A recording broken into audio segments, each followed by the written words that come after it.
Well, hello there. Welcome to Hanging with the Hags. Well, today we're outside of Moab, Utah, and I wanted to do a quick little summary on getting here, what park we stayed in, and then just do a quick overview of Arches National Park. And then lastly, talk about where we ended up finding a non-resort camping area to stay for a couple of nights. So we'll go ahead and start it off. We came down through Salt Lake City. We turned off around Spanish Fork onto Highway 6. Really good highway. We boondocked out there for a couple of nights. That highway went over Soldier Pass and then down into this valley. And the day that we came through was super windy. So dust storms were bad, really windy throughout the whole ride. And then that highway kind of merged onto Highway 191, which then merged onto Highway 70 going east until we turned off back on 191 heading south into Moab.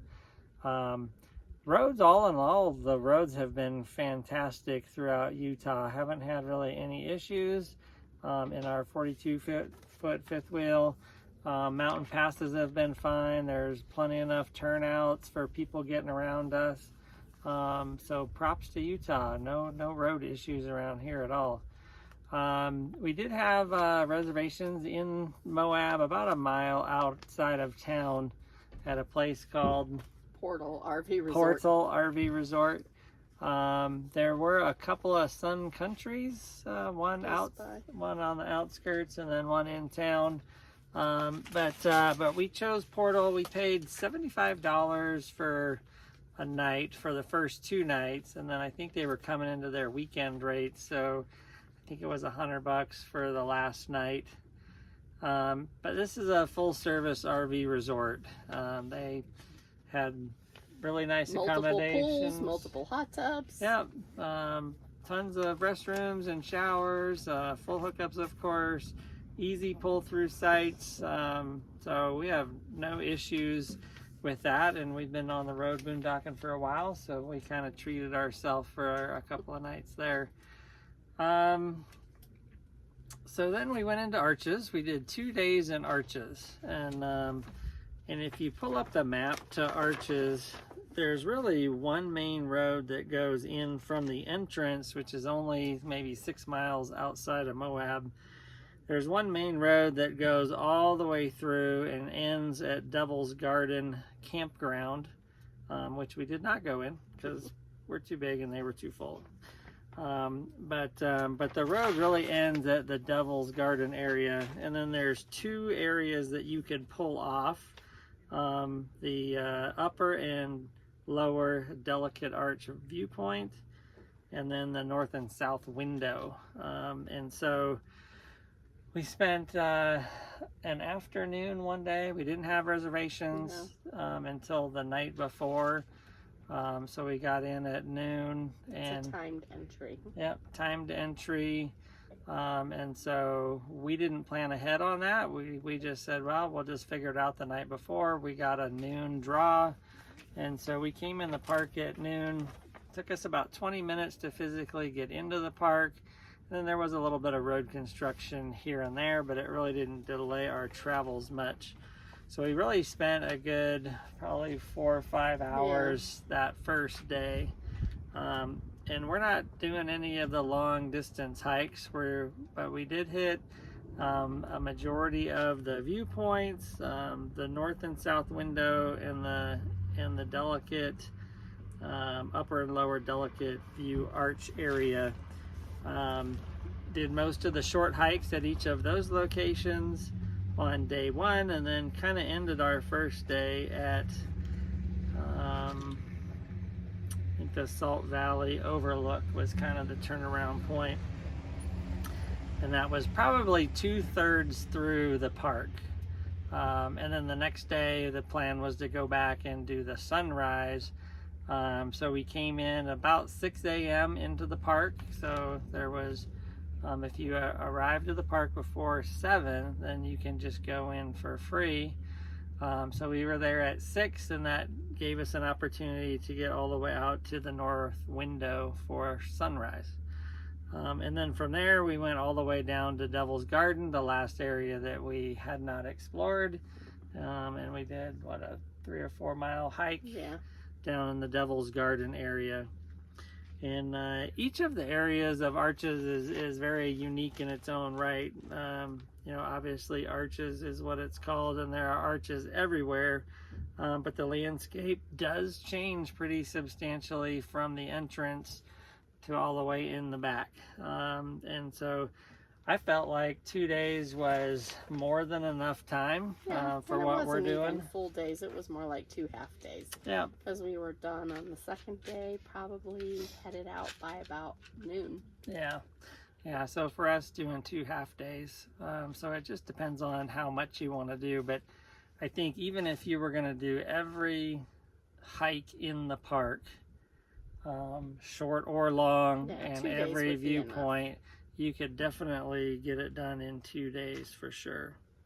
And so yeah, so we had a great time at Archers, and we went back to the RV park there, and had the pool to ourselves. And then we started getting ready for where we were going to go next. So the plan was to do Arches for 2 days and then go to Canyonlands for 2 days. And so now we're about 12 miles from the entrance of Canyonlands, and we're in a campground called the Horse Thief Campground. This is a state-run facility. There's probably 80 or so sites up here. There's 4 or 5 group areas, but the sites are very accommodating for us and our 42-foot fifth wheel. There's small sites, there's big sites, there's all to choose from. Yeah, picnic tables, fire pits, pit toilets. Yeah, and little areas for having your tent if you wanted a tent. So yeah, place has been good. It's going to get us a little closer to the entrance of Canyonlands. So that was cool. Yep. And for 2 nights, it cost me $21. So I think it was a $10 camping thing and then a $1 fee. And so it's a no reserve park though, so you got to drive through and just figure out which site you want and then go pay for it before your neighbor. And what should you look for when you're parking your rig? Yeah, so not only if you're parking your rig, looking for obvious signs that someone's in the campsite, but before you unhook and start going through your unpacking list, go to the pole and make sure that on the site number that no one has clipped up their already reserved site. So in essence, what happened is we pulled in, we got unhooked, I went and paid for a site for 2 nights. I come back to hang up my little thing saying that I paid, and somebody had already paid for the site, but there was nothing else in the site. And not only that, is my sticker looked completely different to theirs. Well, if you pay with cash through the envelope system, you get a different style of sticker that you hand write things. Like about an inch by inch piece of paper. It's the corner of the envelope. And so we paid with a credit card. So when I paid with a credit card, you get a bigger printed with all your information. More like a 3 by 5 size. So yeah. Word to the wise, that's what happened. But there were multiple sites to choose from, so we just slid over a couple of sites and then got reset up here. And the views are really nice from here. There's no like specific outstanding view. It's all, you're in nature though. All these juniper. All these 12-foot juniper trees are around us. And then we did go for a little bike down the road, but yeah, really the view is going to be tomorrow when we head into Canyonlands. And so this RV park is probably only a mile off the main road. It was a little washboardy getting into here, but once you got into the campground, everything was well maintained. The group area, so Justin and Misty, if you're listening, I don't know if you are, text me. Say, hey, I heard you talked about us. If you guys ever come here and you want to do this Moab thing like you were talking about, check out the group site at Horse Thief Campground. We've seen people riding ATVs all day around here. ATVs, UTVs, dirt bikes, motorcycles, mountain bikes. So I don't know what trails are in this area, but you can look at it on the map. It's northwest of Moab, about 12 miles. But there's multiple. There's 5 group sites. Yeah, so the group site on the website, I thought it said $100 a night. Now, when we got here, it clearly is marked $50 a night.